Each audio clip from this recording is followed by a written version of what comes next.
हाथों में भारत का राष्ट्रीय ध्वज और राष्ट्रीय ध्वज के ठीक नीचे लहराता हुआ जय श्री राम की एक पताका। माथे से लेकर शरीर पर, दामन पर महाकाल लिखा हुआ एक कपड़ा, लाल रंग का एक कपड़ा। भगवान के दरबार में झुकती हुई एक महिला, पुरी में हाथ जोड़ती एक महिला, केदारनाथ में हाथ जोड़ती एक महिला। ये तमाम तस्वीरें किसी और की नहीं, ज्योति मल्होत्रा की हैं।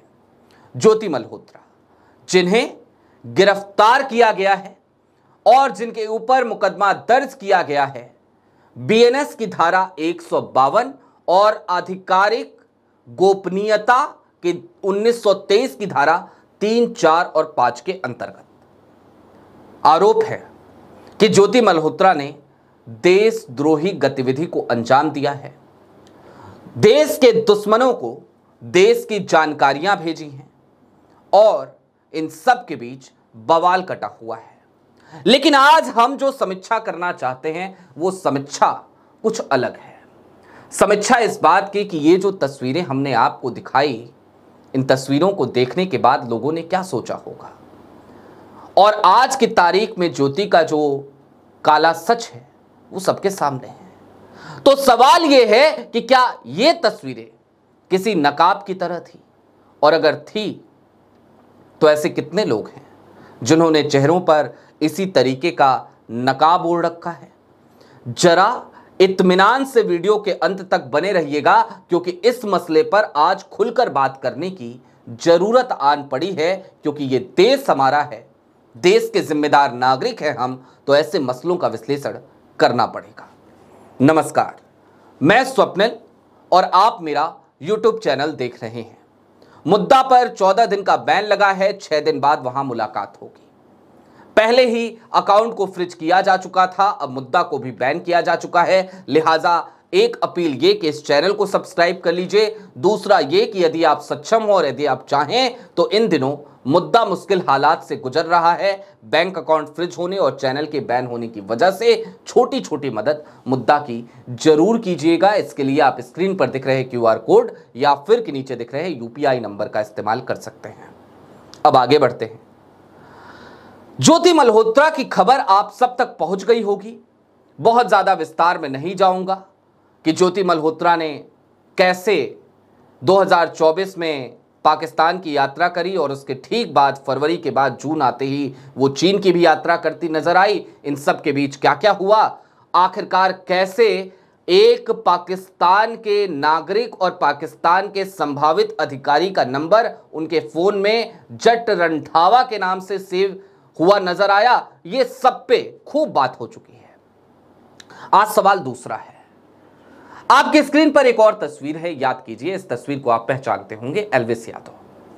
कभी पीछे जय श्री राम लिखना, गाड़ी पे जय श्री राम लिखना, हर जगह जय श्री राम का दिखावा करना, और इन जय श्री राम के दिखावों के बीच एक दिन अचानक खबर आई कि एल्विस यादव का कनेक्शन दरअसल सांपों के जहर को प्रोवाइड करने वाले एक गैंग से है।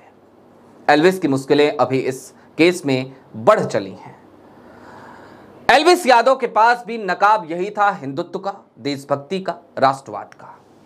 ज्योति के पास भी नकाब यही, राष्ट्रवाद का, हिंदुत्व का। और यहां से समझने की जरूरत है, जब कभी भी सोशल मीडिया पर लोग इस तरीके का दिखावा करते हैं तो मुझे एक बात समझ में नहीं आती। और क्या नहीं आती, अब जरा वो समझ लीजिए। धर्म मेरा निजी विषय है, मैं सनातन धर्मी हूं, मैं भगवान कृष्ण में मानता हूं, गीता के अध्याय का नित्य प्रति पाठ करता हूं, और इन सब के साथ वसुधैव कुटुंबकम की भावना को मानता हूं, क्योंकि सनातन की आत्म संस्कृति है वो। लेकिन मेरे सोशल मीडिया अकाउंट्स पर आपको तमाम तस्वीरें मेरी दिख जाएंगी, वो तस्वीर नहीं दिखेगी जिसमें मैं अपने धर्म का प्रचार और प्रसार करता नजर आऊं।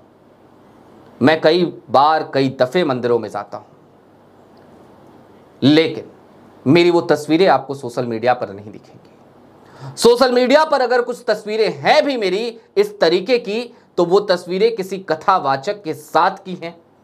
जब मैं उनकी कथा सुनने पहुंचा, वहां की तस्वीरें आई, पब्लिक फोटोग्राफ्स आई। या फिर कि मेरे बचपन के दिनों की तस्वीरें हैं, जब मैं बिल्कुल बचपने में था तब की तस्वीरें आपको मिल सकती हैं।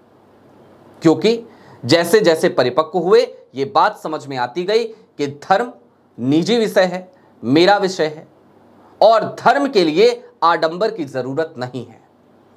मेरा भगवान है, वो मुझे मानता है और वो जानता है कि मैं अपने कर्तव्य पथ पे हूं, तो मुझे मानेगा, वो मुझे पहचानेगा। मेरा ईश्वर मुझे अपने आशीष से, जाहिर सी बात है, अनुग्रहित करेगा।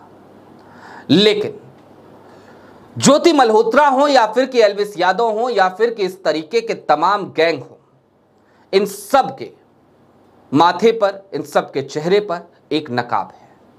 नकाब इसी राष्ट्रवाद का। और यहां से सवाल आपके लिए है कि आप क्या चाहते हैं।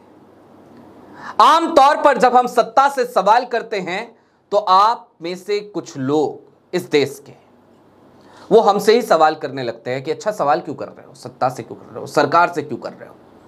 लेकिन याद कीजिए, जब पहलगाम का अटैक हुआ उस दिन से लेकर सीज फायर तक, क्या स्वप्निल श्रीवास्तव ने, क्या इस देश के और पत्रकारों ने जो सत्ता से सवाल करते थे उन्होंने सरकार से सवाल किया? मैं जिस ऑर्गेनाइजेशन से जुड़ा हुआ हूं, द न्यूज लॉन्चर, मुद्दा तो उन दिनों बैन चल रहा था, द न्यूज लॉन्चर ने क्या सरकार से सवाल किया? नहीं। हम सब सत्ता के साथ जाकर खड़े हो गए, सरकार के साथ जाकर खड़े हो गए, इस देश का विपक्ष भी खड़ा हो गया। हम तो परमानेंट अपोजिशन पार्टी, हम तो जाकर खड़े ही हो गए। क्यों? क्योंकि हमें इस देश से प्यार है, इस देश के प्रति हमारी जिम्मेदारी है, हम इस देश के जिम्मेदार नागरिक हैं। लेकिन दूसरी तरफ आप जिन लोगों को फॉलो करने लगते हो सिर्फ इसलिए कि वो राष्ट्रीय ध्वज लहराते हैं, वो जय श्री राम के नारे लगाते हैं, जय श्री राम की पताका लहराते हैं, माथे पर लंबे लंबे तिलक लगा लेते हैं और अग्रेशन की भाषा बोलते हैं, अग्रेसिव होकर बोलते हैं हिंदुत्व के लिए, उनकी सच्चाई जब ये निकलती है तो फिर सवाल पैदा होता है। अभी देखी थी ना वो वीडियो आपने एक विधायक की, जो तिरंगा यात्रा के दौरान तिरंगे से नाक पोंछ रहा था। तो सोचिए इन लोगों के दिल में, इन लोगों के मन में, इन लोगों के अंतरात्मा में इस देश के लिए, इस मिट्टी के लिए, इस जमीन के लिए, भारत मां के लिए कितना सम्मान होगा। यह सवाल आपके लिए है, आपको सोचना है। और इसलिए आपको सोचना है क्योंकि यदि आप इस देश के जिम्मेदार नागरिक नहीं बने तो ऐसे लोगों की दुकान चलती रहेगी और ऐसे लोग लगातार देश के साथ इसी तरीके का विश्वासघात करते रहेंगे और हर बार हम सब और खास तौर पर हमारी भारत मां ठगा सा महसूस करती रहेंगी। अभी के लिए इजाजत दीजिए। चलते चलते फिर वही अपील, मुद्दा जब तक बैन है मुद्दा पर, तब तक इस चैनल को जरूर सब्सक्राइब करें, यहां पर जुड़ें, यहां पर मिलें और सक्षम हो।